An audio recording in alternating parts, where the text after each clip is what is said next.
buenas. Buenas tardes, Patricia. Gracias por el aguante. Gracias por el aguante que arrancamos más tarde. Gracias, gracias.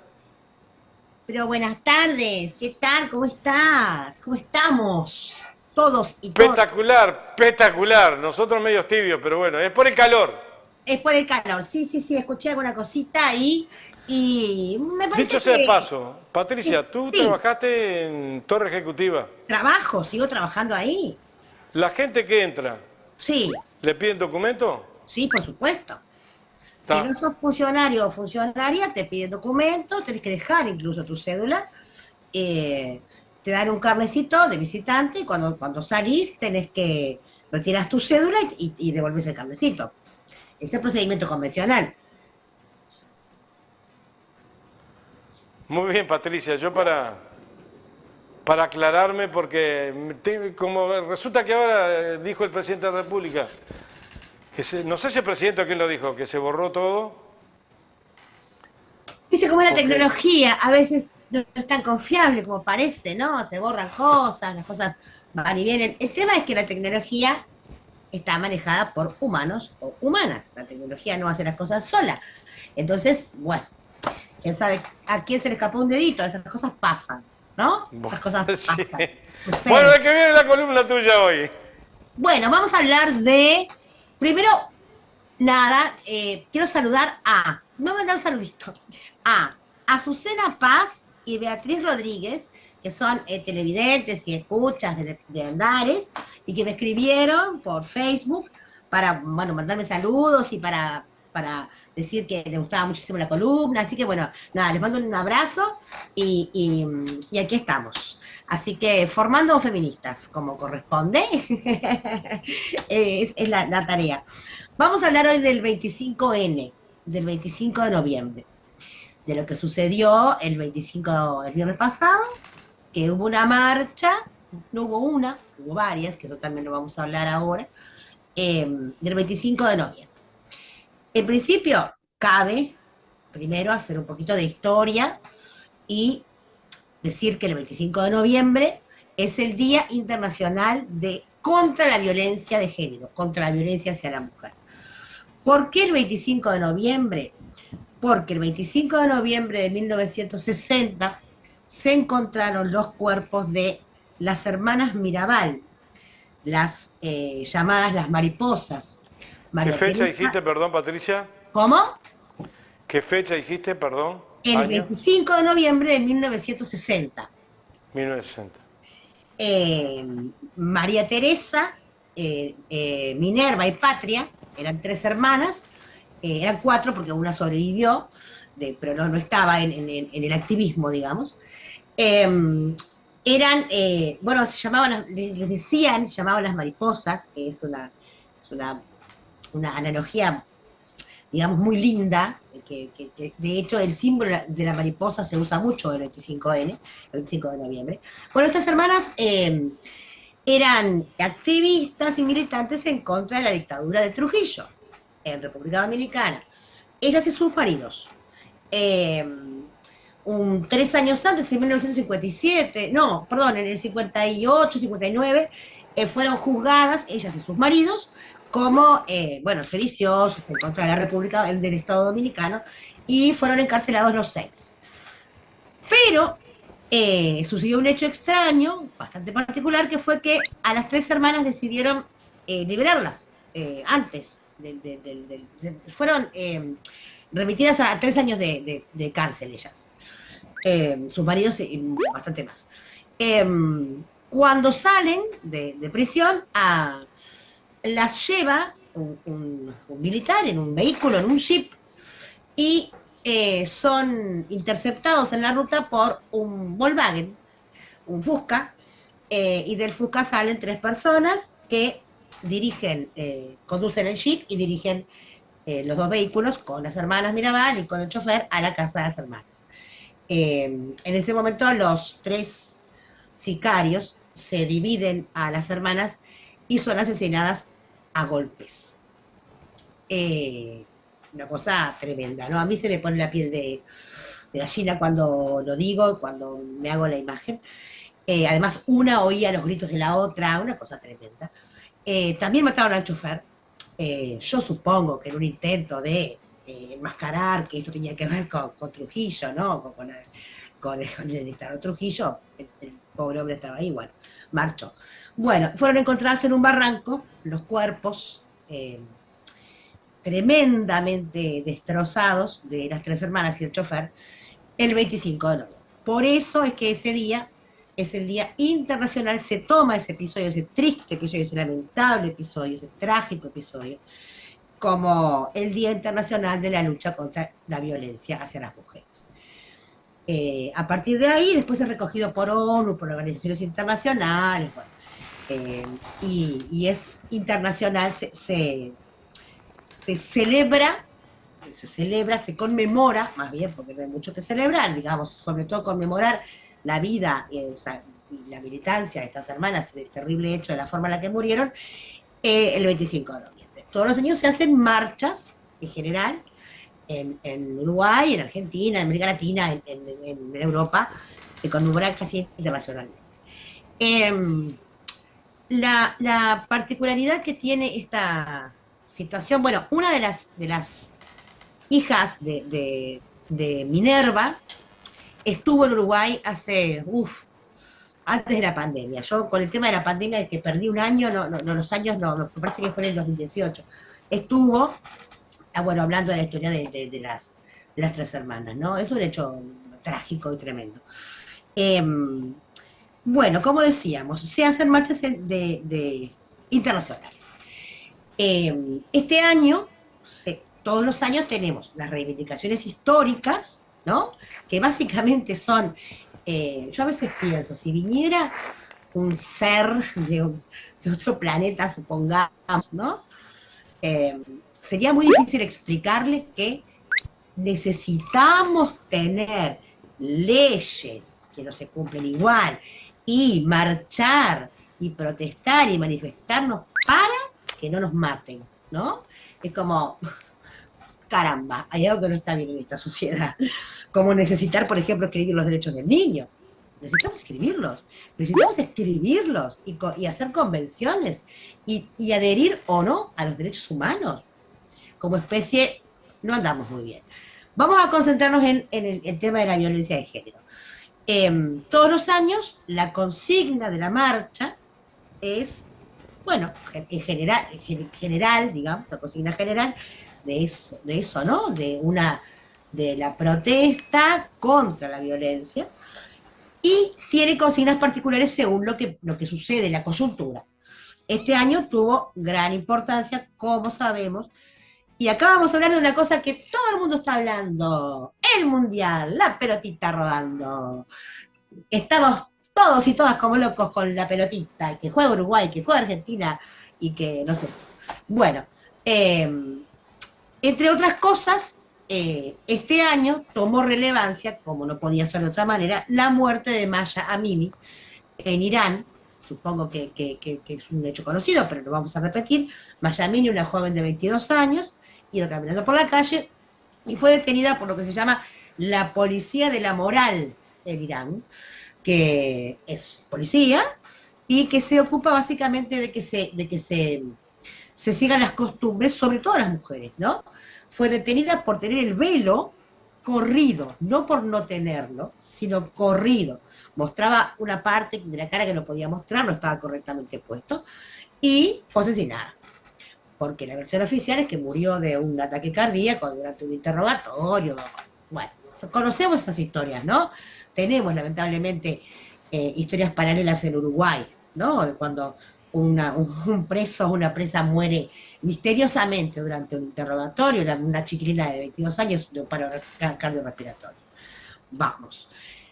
Eso generó en el mundo, generó en Irán, que yo desde acá, desde mi humilde lugar y desde mi persona, felicito y admiro profundamente a las mujeres iraníes que en ese régimen absolutamente rígido, patriarcal, autoritario, donde no se respetan ninguno de los derechos humanos, pero los derechos de las mujeres menos aún, se animaron a generar protestas, encabezaron las protestas, no solo fueron mujeres, también lo acompañaron hombres, con una cuestión muy simbólica que fue sacarse los velos y quemarlos, hay videos, búsquenlos, les recomiendo, porque realmente es algo muy significativo.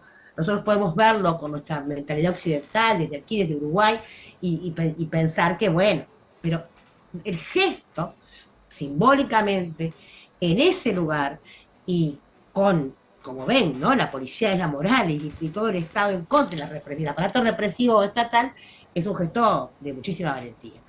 Las manifestaciones continuaron durante muchísimo tiempo. De hecho, han muerto muchas personas porque fueron reprimidas terriblemente. Según Amnistía Internacional, murieron 300 personas 400 en las manifestaciones, según el Estado iraní, 200. Bueno, siempre tenemos eso esas incongruencias, ¿no? Esas diferencias. Eh, porque fueron reprimidos terriblemente. Pero, y ahora es como esto se vincula con el Mundial, esto que es una barbaridad, ¿no? Convengamos, hay un aspecto que tiene que ver con, que sobre todo nos pasa a los antropólogos y antropólogas, Fossati, si está por ahí, debe saber de qué estoy hablando y seguramente se identifique con aquella vieja discusión que tenemos con el tema del relativismo cultural y el respeto por las costumbres en los países, ¿no? No, hay una postura a la que yo adhiero también, que me parece que el mundo occidental no tiene derecho, los antropólogos occidentales, el mundo occidental, a ir a un país donde, que no es occidental, que tiene otras costumbres, a decirle cómo hacer las cosas, ¿no? Me parece que eso es prácticamente de perogrullo, digamos, ¿no? Lo entendemos todos y todas. Que, bueno, de hecho lo hace Estados Unidos constantemente, entre otras cosas, pero, bueno, nosotros vamos a convenir en que eso no es correcto. Y tampoco desde el punto de vista del antropólogo en cuanto a hacer valoración de si está bien o está mal. Eso es una cosa. Otra cosa es el respeto a los derechos humanos y la muerte de las personas, ¿no? Hay prácticas culturales, muchas veces, algunas de ellas tienen que ver no con una trayectoria cultural, sino tienen que ver con los gobiernos de turno, que violan los derechos humanos. Entonces, frente a esas prácticas, sí, por supuesto, que está habilitada la protesta y la toma de postura. Yo como antropóloga tomo una postura en contra de esas prácticas de violación de todos los derechos humanos de las mujeres en varios de los países islámicos. ¿Cómo esto se vincula con la pelotita y el mundial? Bueno, sobre el mundial mucho que decir, pero si arranco con eso me voy de la columna.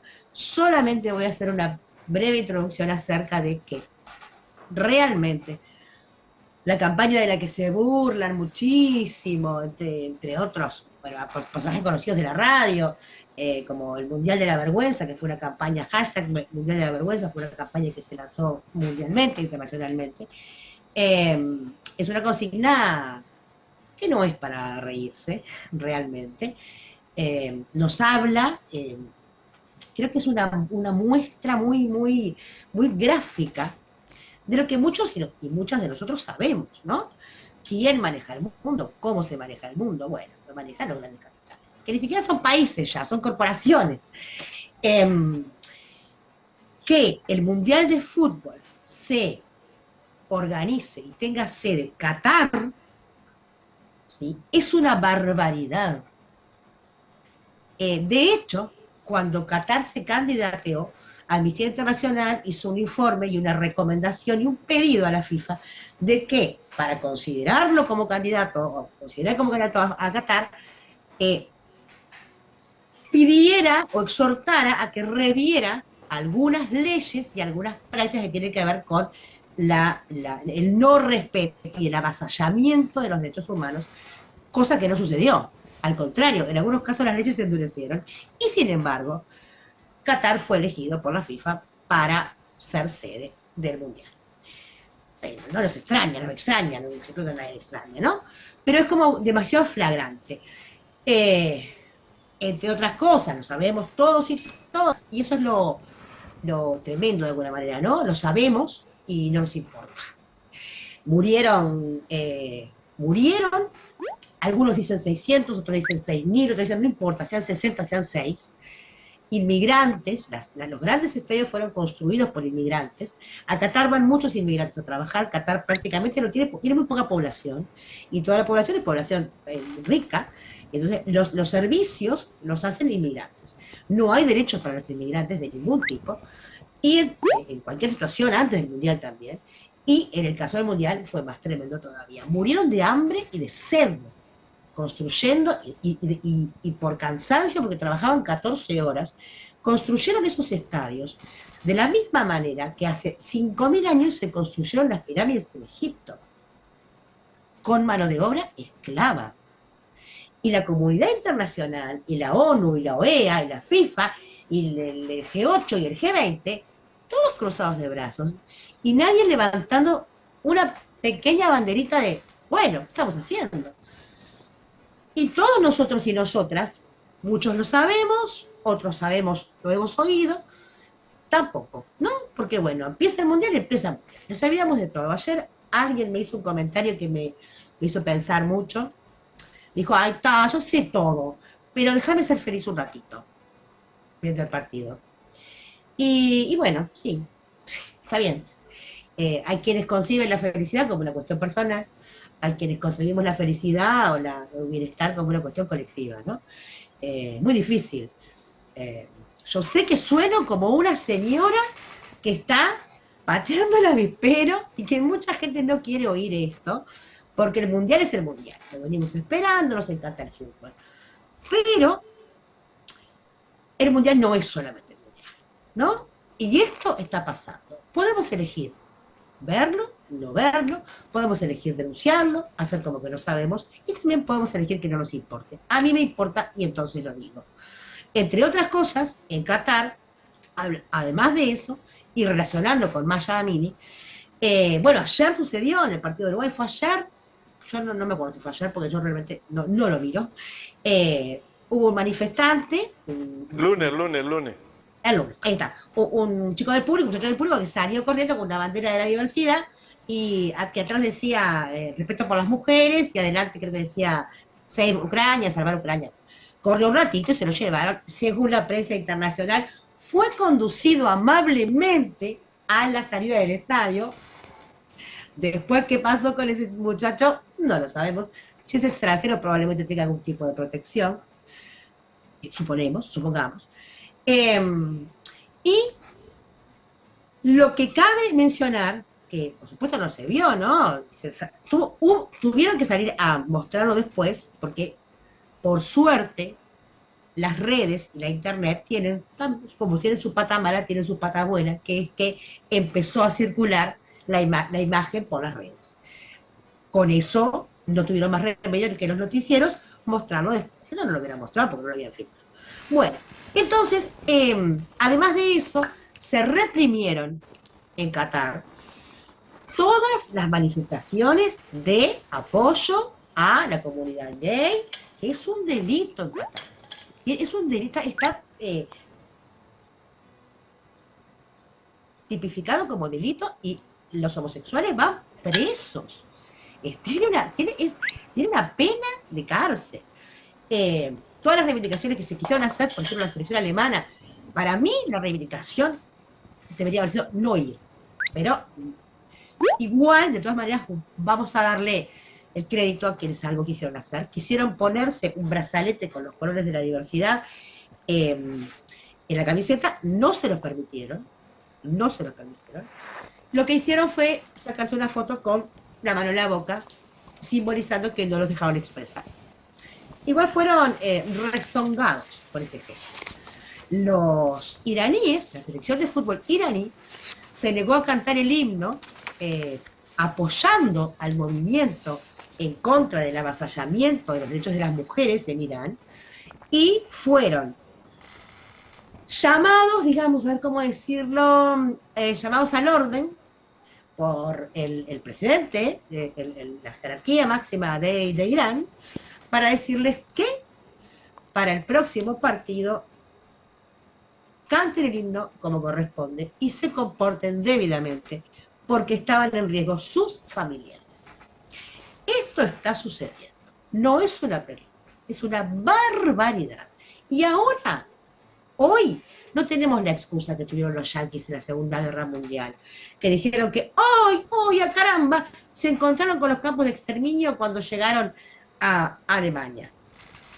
Vaya, yo no se lo creí nunca, pero ahora menos podemos creer que no se sabe. Se sabe. ¿Qué pasa? No nos importa. Bueno, ahora vamos a enrabar esto con la violencia contra las mujeres. Entonces, bueno, entre otras cosas, que es a lo que iba en realidad, una ciudadana iraní se presentó en el primer partido de Irán con una camiseta con el número, una camiseta de la selección iraní con el número 22, que eran los años que tenía Maya Amini, y maquillada como con una lágrima. Bueno, fue la policía de Qatar, le sacó la camiseta, le decomisó la camiseta. Eso está pasando ahora en Qatar, mientras los periodistas deportivos nos cuentan de la perla y qué sé yo, y Sazarasa y las figuras deportivas que ganan millones de dólares. Eso está pasando. Si queremos verlo, lo vemos, y si no, no lo vemos. Uno elige, siempre, y una elige. La violencia contra las mujeres es un fenómeno casi universal, terrible. No quiero decir, no voy a decir que la violencia contra las mujeres es peor en los países musulmanes que en los países occidentales, porque son distintas violencias, son distintas, porque se podría decir, sí hay situaciones más flagrantes, ¿no? Por ejemplo, esto que tiene que ver con que te puedan llevar presa por el uso del velo, la misma obligatoriedad del uso del velo, la imposibilidad de acceder a la educación. En muchos países musulmanes, islámicos o árabes, no es lo mismo, pero bueno, vamos a englobarlo ahí, las mujeres en algún momento hubo una apertura y muchas mujeres pudieron estudiar. Después hubo un retroceso donde facciones, digamos, radicales volvieron a algunos de los países islámicos y las niñas pueden estudiar solamente hasta los 8 años. Está prohibido que estudien, entre otras cosas. Bueno, en nosotros en el mundo occidental hablemos de nosotros y nosotras. Porque también es muy fácil, no digo que no suceda porque es tremendo lo que sucede, porque además son estados teocráticos donde la religión y el Estado está tan mediatizado, digamos, por la religión, y donde, bueno, se confunden, ¿no? También son, y lo debo decir, interpretaciones del Corán, que es, digamos, la Biblia musulmana, islámica, porque la religión es el Islam, perdón, interpretaciones, porque hay expertos que señalan que en ningún lugar dice expresamente que la mujer debe estar en el lugar en donde se la pone, ¿no? Pero bueno, son interpretaciones. También la Biblia cristiana, de acá, de Occidente, dice cosas como parirás con dolor, ¿no? Y como no codiciarás a la mujer del vecino como si fuera una vaca, un objeto. O sea que, bueno, relativicemos. Aquí, los occidentales y las occidentales, nuestras sociedades, que desde este lugar, cuando vemos esas cosas, decimos, ¡ay, qué horrible! Sí, señora, señor, es horrible. Pero nosotros tenemos nuestras cositas también. Nosotras las mujeres occidentales no tenemos velo que se vea, pero tenemos velos invisibles. Hay cosas que las mujeres seguimos sin poder hacer libremente. Hay cosas que a las mujeres nos cuesta muchísimo más hacer. Y las mujeres seguimos estando sometidas a muchísimos tipos de violencia. La violencia no son solamente los golpes, que de hecho los hay, los femicidios en este año, hasta agosto, fueron más que todos los femicidios en el 2021, o sea que la cifra se eleva, y los otros tipos de violencia, la violencia psicológica, la violencia institucional, la violencia política. La violencia política está teniendo un peso tremendo. Siempre nos costó mucho a las mujeres ocupar lugares de dirección en cualquier institución. Pero la violencia política se está viendo muchísimo. Y quiero señalar que no es, cuando hablamos de violencia machista o de violencia patriarcal o de violencia hacia las mujeres, no necesariamente quien la ejerce es un hombre. Muchas veces ejerce ese tipo de violencia una mujer. ¿Por qué? No por esa frase tremenda que se dice por ahí que, cito, dos puntos, las mujeres son más machistas que los hombres. No, señora, no diga eso nunca más. Las mujeres no son más machistas que los hombres. Las mujeres y los hombres vivimos en una sociedad patriarcal, en un sistema patriarcal. Y es muy difícil salir de los comportamientos, pero no más machistas que los hombres. Eso no. Entonces, la violencia a veces es ejercida también por mujeres, porque no estamos fuera del sistema. Porque esto hay que aprenderlo. Aunque parezca mentira y tengamos que hacer leyes, manifestaciones y demás para que no nos peguen, no nos maten, nos dejen ejercer nuestros derechos, esto sucede y nos hemos criado así. Y yo, para terminar, quiero hacer en especial hincapié en la violencia política, ejercida por mujeres, que se está dando en este país y se dio en los últimos tiempos varias veces y en un ámbito público y representativo de la democracia como es el Parlamento. En el Parlamento, tanto la senadora Bianchi, que nunca sé si es Bianchi o Bianchi, como la presidenta de la Cámara, la señora Beatriz Argimón, ejercieron violencia política de género contra senadoras del Frente Amplio. Una de ellas, una de las que fue víctima, fue Amanda de la Ventura, senadora del Frente Amplio, varias veces, Amanda, varias veces. De hecho, yo presencié, porque estaba en el Parlamento ese día, porque era el día que se estaba discutiendo la ley de tenencia compartida, que ya hablaremos de eso, que es una barbaridad. Y la presidenta de la Cámara la hizo callar a Amanda de la Ventura y le dijo, cuidado con lo que va a decir. A mí me pareció una barbaridad que en ese ámbito, en el ámbito del Palacio Legislativo, la presidenta de la Cámara se dirija a una representante, a una senadora de esa manera. Cuidado con lo que va a decir, es una amenaza. ¿Y por qué decimos de género? Porque tiene una forma especial. A un hombre estoy segura que no le hubiera hablado de esa manera. Otra señora, increíblemente senadora, eso es mi opinión, que va entre paréntesis, que es Bianchi, también es una señora que ejerce violencia política contra las mujeres, sobre todo de la izquierda, ¿no? ¿Por qué tiene mucha importancia la violencia política? Ayer escuché un discurso de Francia, la vicepresidenta, usar el apellido, que hablaba de eso, ¿no? De la importancia de la violencia política. ¿Cuál es la importancia de la violencia política? Es ejemplarizante. A las mujeres nos cuesta mucho llegar a esos lugares. Y si cuando llegan todavía son maltratadas, eso hace que de alguna manera se inhiba a las mujeres a tratar de llegar a esos lugares. Con esto cierro y seguiremos hablando de violencia contra las mujeres en próximos programas, porque lamentablemente es un gran problema que tenemos de todos y de todas. Gracias, Patricia Totorica. Un abrazo grande por estar. Gracias. Un placer, muchas gracias a ustedes.